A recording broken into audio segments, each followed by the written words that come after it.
गंगणपतये नमः। आप सभी को संकष्टी चतुर्थी की हार्दिक शुभकामनाएं। आज की इस वीडियो में हम सुनेंगे संकष्टी चतुर्थी की व्रत कथा। पुराणों में अघन मास की चतुर्थी का बहुत ही धार्मिक महत्व बताया गया है। इसे गणाधीप चतुर्थी के नाम से भी जाना जाता है। मार्गशीर्ष मास की यह गणाधीप संकष्टी चतुर्थी भगवान श्री गणेश को समर्पित है तथा जीवन के सभी कष्टों से मुक्ति दिलाने में लाभदायी मानी गई है। इस व्रत को करने से शत्रुओं पर विजय पाई जा सकती है। आज के दिन व्रत रखकर भगवान गणेश जी की पूजा करके भगवान गणेश और चौथ माता की कथा सुननी चाहिए। भगवान गणेश जी की कृपा से रुके हुए सभी काम बन जाते हैं और कोई बाधा भी नहीं आती। भगवान गणेश अपने भक्तों की सभी मनोकामनाएं पूर्ण करने वाले हैं। वहीं चौथ माता संतान की रक्षा करती है और निसंतानों को संतान सुख देती है। आज की इस वीडियो में आप सुनेंगे संकष्टी चतुर्थी के दिन सुनी जाने वाली विघ्नहर्ता भगवान गणेश और चौथ माता की कथा। कथाओं को पूरा सुनिए क्योंकि किसी भी व्रत कथा को बीच में आधा अधूरा नहीं छोड़ते हैं। इससे हमें पूर्ण फल की प्राप्ति नहीं होती है।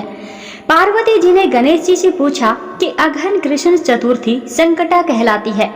उस दिन किस गणेश की पूजा किस रीति रिवाज से करनी चाहिए? गणेश जी ने उत्तर दिया, हे हिमालय नंदिनी, अघन में पूर्वोक्त रीति से गजानन नामक गणेश की पूजा करनी चाहिए। पूजन के बाद अर्घ्य देना चाहिए। दिन भर व्रत रहकर पूजन के बाद ब्राह्मण को भोजन कराकर जौ, तिल, चावल, चीनी और घृत का शाकला बनाकर हवन कराएं तो वह अपने शत्रु को वशीभूत कर सकता है।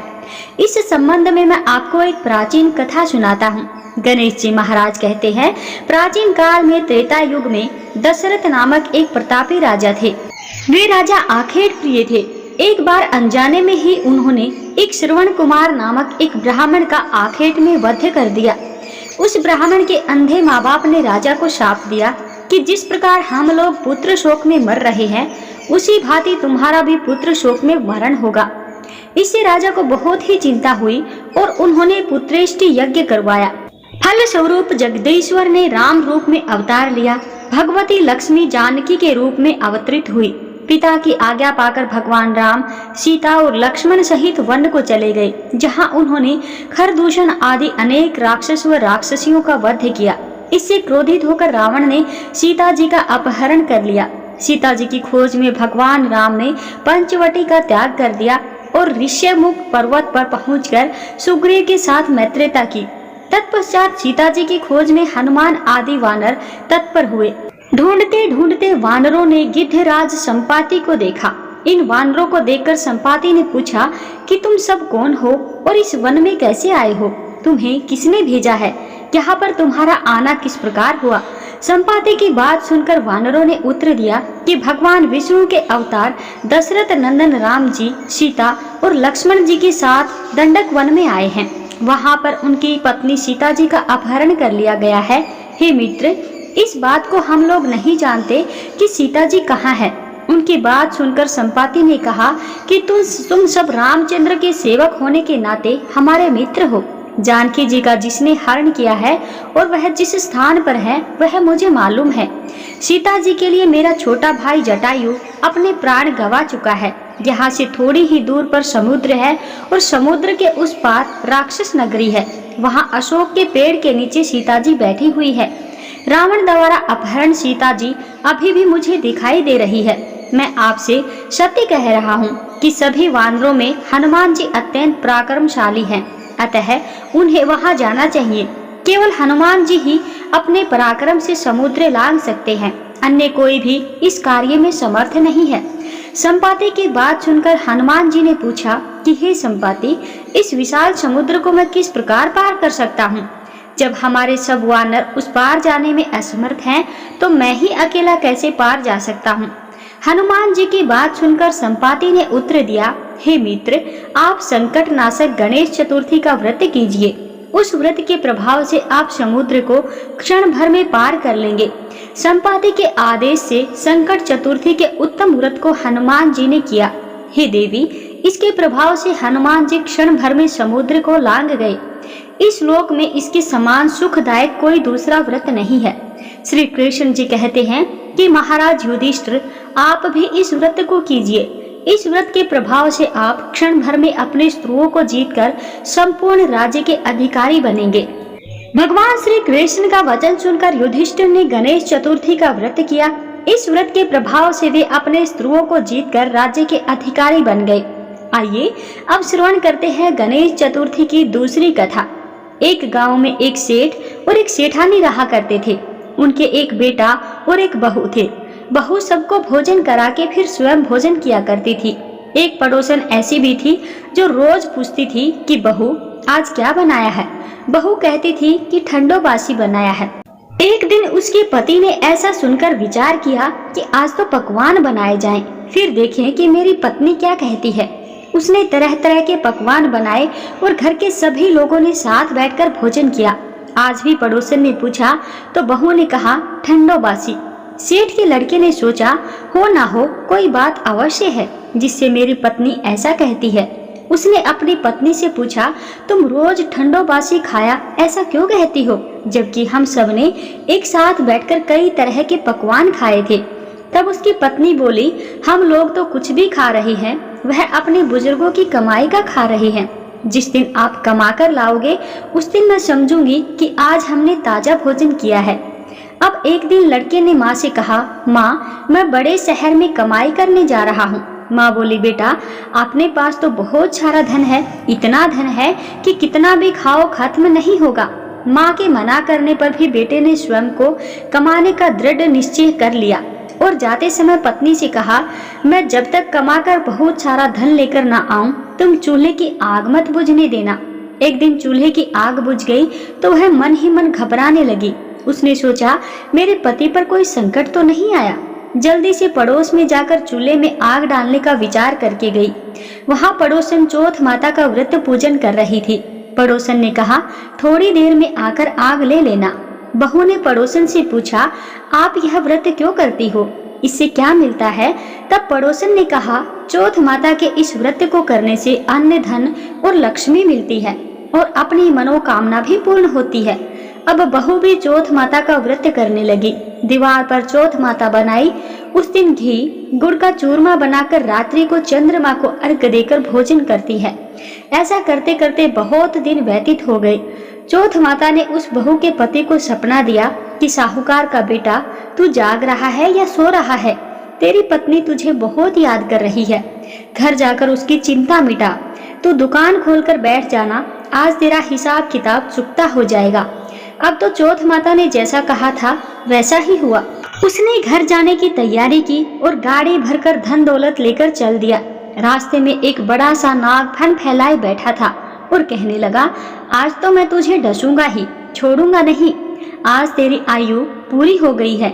सेठ के लड़के ने सांप से कहा आज चौथ माता ने मुझे सपना दिखाया तो मैं अपनी पत्नी से मिलने घर जा रहा हूँ। वह मेरी प्रतीक्षा कर रही है और बहुत चिंता कर रही है। मैं उससे मिलकर जरूर आऊंगा, तब तुम मुझे डस लेना। नाग ने कहा तुम शपथ पूर्वक कहकर जाओ तो मैं तुम्हें जाने दूंगा, परंतु तुम लौटकर नहीं आए तो मैं तुम्हारे घर आकर तुम्हें डस लूंगा। इस प्रकार सर्प को वचन देकर वह अपने घर पहुंचा। वहां सभी से हंसी खुशी से मिला और भोजन करके उदास होकर बैठ गया। उसकी पत्नी ने उदास होने का कारण पूछा तो पति काले नाग वाली बात बताते हुए कहने लगा यदि मैं उसके पास नहीं जाऊंगा तो वह घर आकर मुझे डस लेगा।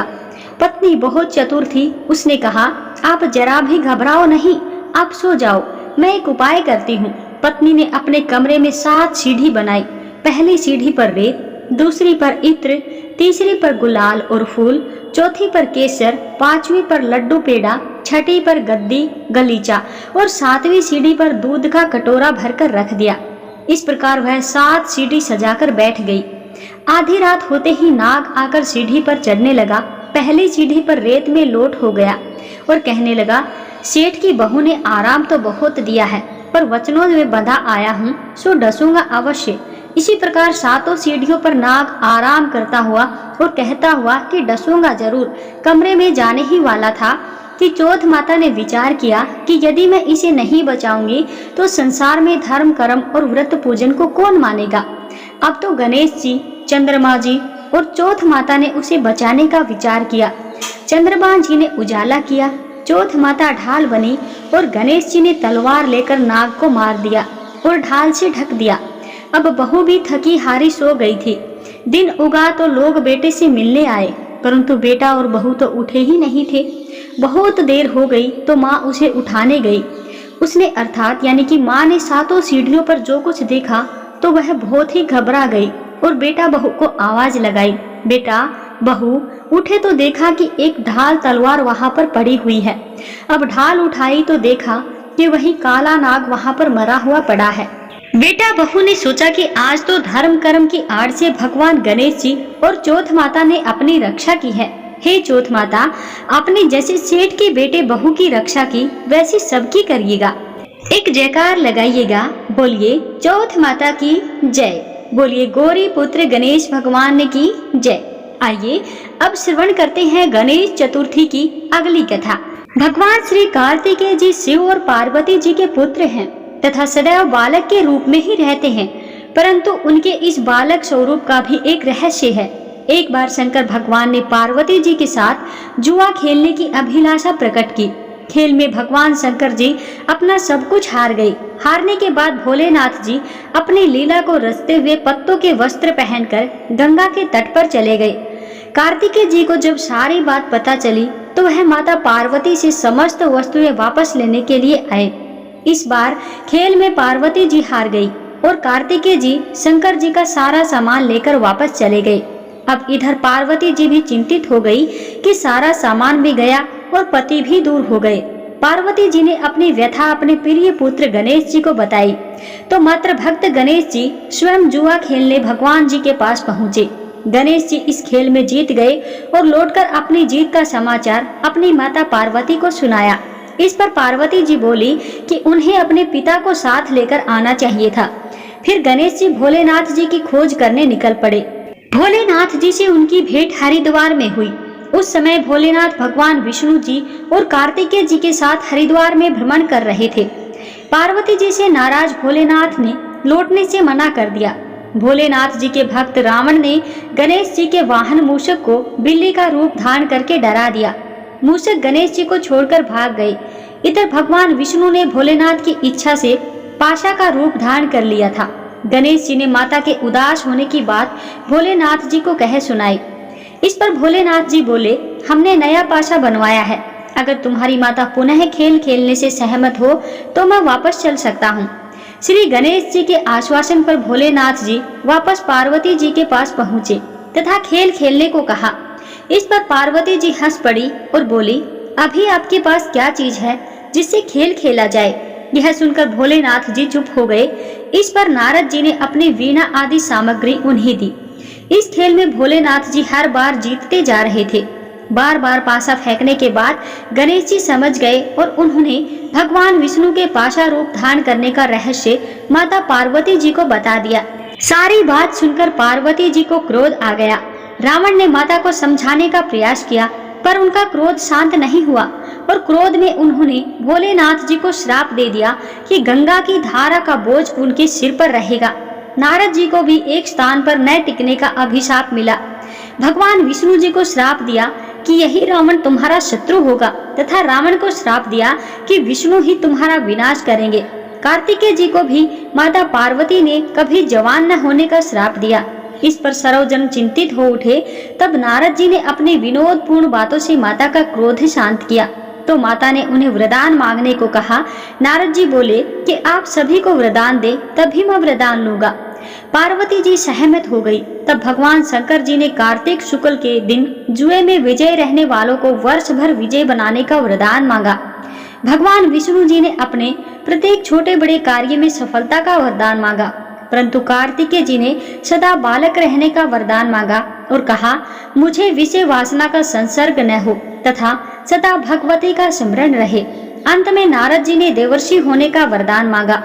माता पार्वती जी ने रावण को समस्त वेदों की सुविस्तृत व्याख्या देते हुए सबके लिए तथास्तु कहा। कार्तिकेय जी के जन्म के पहले जब तारकासुर ने अत्याचार से सभी देवता पीड़ित थे, तभी भगवान शंकर जी ने पार्वती जी का पाणी ग्रहण किया था और तब 6 मुख वाले कार्तिकेय जी का जन्म हुआ था। उन्होंने ही तारकासुर का वध किया था। एक समय भगवान गणेश जी माता पार्वती को बहुत ही दुर्लभ कथा सुनाते हैं। पूर्व काल में नल नामक एक पुण्य आत्मा और यशस्वी राजा हुए। उनकी रूपशालिनी रानी दमयंती नाम से प्रसिद्ध थी। एक बार उन्हें श्रापग्रस्त होकर राज्य छोड़ना पड़ा और रानी के वियोग में कष्ट सहन करना पड़ा। तब उनकी रानी दमयंती ने इस सर्वोत्तम व्रत को किया। पार्वती जी ने पूछा, हे पुत्र, दमयंती ने किस विधि से इस व्रत को किया और किस प्रकार व्रत के प्रभाव से 3 महीनों के अंदर ही उन्हें अपने पति से मिलने का सहयोग प्राप्त हुआ? इन सब बातों को आप मुझे बताइए। श्री कृष्ण जी ने कहा, हे युधिष्ठिर, पार्वती जी के ऐसा पूछने पर बुद्धि के भंडार गणेश जी ने जैसा उत्तर दिया उसे मैं तुमसे कहता हूँ, आप भी ध्यान पूर्वक सुनिए। श्री गणेश जी कहते हैं कि हे माता, राजा नल को बड़ी बड़ी आपदाओं का सामना करना पड़ा। हाथी खाने से हाथी और घुड़साल से घोड़े का अपहरण हो गया। डाकुओं ने राजकोष लूट लिया और अग्नि के ज्वालाओं से घिरकर उनका माल भस्म हो गया। राज्य को नष्ट करने वाले मंत्री लोगों ने भी उसका साथ छोड़ दिया। राजा जुए में सब कुछ गंवा बैठे और उनकी राजधानी भी उनके हाथ से निकल गई। सभी ओर से निराश और असहाय होकर राजा नल वन में चले गए। वन में रहते समय उन्हें दमयंती के साथ अनेक कष्ट सहन करने पड़े। इतना होते हुए भी उनका रानी से वियोग हो गया। तत्पश्चात राजा किसी नगर में भिक्षाटन करने लगे, रानी किसी दूसरे नगर में रहने लगी और राजकुमार अन्यत्र नौकरी करने लगा। जो किसी समय राजा रानी राजपुत्र कहे जाते थे, वही सब भिक्षा मांगने लगे। तरह तरह के रोगों से पीड़ित होकर एक दूसरे से अलग अलग होकर कर्म फल को भोगते हुए दिन बिताने लगे। एक समय की बात है, वन में भटकती हुई दमयंती ने महर्षि सरभंग के दर्शन किए। उसने उनके पैरों पर नतमस्तक हो हाथ जोड़कर कहा, हे ऋषिराज, मेरा अपने पति से कब मिलन होगा? किस उपाय से मुझे हाथी घोड़ों से युक्त घनी आबादी वाली नगरी मिलेगी? मेरा भाग्य कब लौटेगा? हे मुनिवर, आप निश्चित रूप से बताइए। श्री गणेश जी कहते हैं कि दमयंती का यह उत्तम प्रश्न सुनकर शरभंग मुनि ने कहा, हे दमयंती, मैं तुम्हारे कल्याण की बात बता रहा हूँ, उसे ध्यान पूर्वक सुनो। इससे सब संकटों का नाश होता है। यह सब कामनाएं पूर्ण करने वाला एवं शुभदायक है। अघन मास की चतुर्थी संकट नाशक कही गई है। इस तिथि को नर नारियों को गजानन की पूजा करनी चाहिए। विधि पूर्वक व्रत एवं पूजन करने से तुम्हारी सभी इच्छाएं पूर्ण होंगी। 7 महीने के अंदर ही तुम्हारा पति से तुम्हारा मिलन होगा। यह बात मैं निश्चय पूर्वक कहता हूँ। गणेश जी कहते हैं कि शरभंग मुनि का ऐसा आदेश पाकर दमयंती ने संकट चतुर्थी का व्रत प्रारंभ किया और तभी से लगातार प्रतिमा से गणेश जी का पूजन करने लगी। 7 ही महीने में राजन इस उत्तम व्रत को करने से उसे पति, राज्य, पुत्र और पूर्वकालीन वैभव आदि की प्राप्ति हो गई। श्री कृष्ण जी कहते हैं कि हे युधिष्ठिर, इस प्रकार इस व्रत को करने से आपको भी राज्य की प्राप्ति होगी और आपके सभी शत्रुओं का नाश होगा, यह निश्चय है। हे राजन, इस प्रकार मैंने सभी व्रतों में उत्तम व्रत का वर्णन किया है। यह सब संकट का नाश करता हुआ आपके भाग्य की वृद्धि करेगा। बोलिए श्री गणेश भगवान की जय। बोलिए श्री राधा कृष्णा भगवान की जय। आइए अब अंत में श्रवण करते हैं सभी मनोकामनाओं को पूर्ण करने वाली गणेश जी की कथा। एक समय की बात है कि एक भाई बहन रहते थे। बहन का नियम था कि वह अपने भाई का चेहरा देखकर ही खाना खाती थी। हर रोज वह सुबह उठती और जल्दी जल्दी सारा काम करके अपने भाई का मुंह देखने के लिए उसके घर जाती थी। एक दिन रास्ते में एक पीपल के नीचे गणेश जी की मूर्ति रखी थी। उसने भगवान के सामने हाथ जोड़कर कहा कि मेरे जैसा अमर सुहाग और मेरे जैसा अमर पति सबको दीजिए। यह कहकर वह आगे बढ़ जाती है। जंगल की झाड़ियों के कांटे उनके पैरों में चुभ रहे थे। एक दिन वह भाई के घर पहुंची और भाई का मुंह देखकर बैठ गई। तो भाभी ने पूछा कि पैरों में क्या हो गया है। यह सुनकर उसने भाभी को जवाब दिया कि रास्ते में जंगल के झाड़ियों के गिरे हुए कांटे पांव में चुभ गए हैं। जब वापस अपने घर चली गई तब भाभी ने अपने पति से कहा कि रास्ते को साफ करवा दो, आपकी बहन के पांव में बहुत सारे कांटे चुभ गए हैं। भाई ने तब कुल्हाड़ी लेकर सारी झाड़ियों को काटकर रास्ता साफ कर दिया, जिससे गणेश जी का भी स्थान वहां से हट गया। यह देखकर भगवान गुस्सा हो गए और उसके भाई के प्राण हर लिए। लोग अंतिम संस्कार के लिए जब भाई को ले जा रहे थे, तब उसकी भाभी रोते हुए लोगों से कहने लगी कि थोड़ी देर रुक जाओ, उसकी बहन आने वाली है, वह अपने भाई का मुख देखे बिना नहीं रह सकती, उसका यह नियम है। तब लोगों ने कहा कि आज तो देख लेगी, पर कल कैसे देखेगी। रोज के दिन की तरह बहन अपने भाई का मुंह देखने के लिए जंगल में निकली। तब जंगल में उसने देखा कि सारा रास्ता साफ किया हुआ है। जब वह आगे बढ़ी तो उसने देखा कि सिद्धि विनायक को भी वहां से हटा दिया गया है। तब उसने जाने से पहले गणेश जी को एक अच्छे स्थान पर रखकर उन्हें स्थान दिया और हाथ जोड़कर बोली कि भगवान, मेरे जैसा अमर सुहाग और मेरे जैसा अमर पति सबको देना। फिर बोलकर आगे निकल गई। भगवान तब सोचने लगे कि अगर इसकी नहीं सुनी तो हमें कौन मानेगा, हमें कौन पूजेगा। तब सिद्धि विनायक ने उसे आवाज दी, बेटी, इस खिचड़ी के 7 पत्ते लेकर जा और उसे कच्चे दूध में घोलकर भाई के ऊपर छिड़क देना, वह उठकर बैठ जाएगा। यह सुनकर जब बहन पीछे मुड़ी तो वहां कोई नहीं था। फिर यह सोचने लगी कि ठीक है, जैसा सुना है वैसा कर लेती हूँ। फिर वह 7 खिचड़ी के पत्तियों को लेकर अपने भाई के घर पहुंची। उसने देखा कि वहां कई लोग बैठे हुए हैं। भाभी बैठी बैठी रो रही है और भाई की लाश रखी है। तब उसने उन पत्तियों को बताए हुए नियम के तहत भाई के ऊपर छिड़का। तब भाई उठकर बैठ गया। भाई बहन से बोला कि मुझे बहुत ही गहरी नींद आ गई थी। तब बहन बोली कि यह नींद किसी दुश्मन को भी न आए, और उसने सारी बात अपने भाई को बता दी। तो ये थी भगवान गणेश जी की चमत्कारी कहानी। बोलिए शंकर पार्वती भगवान की जय।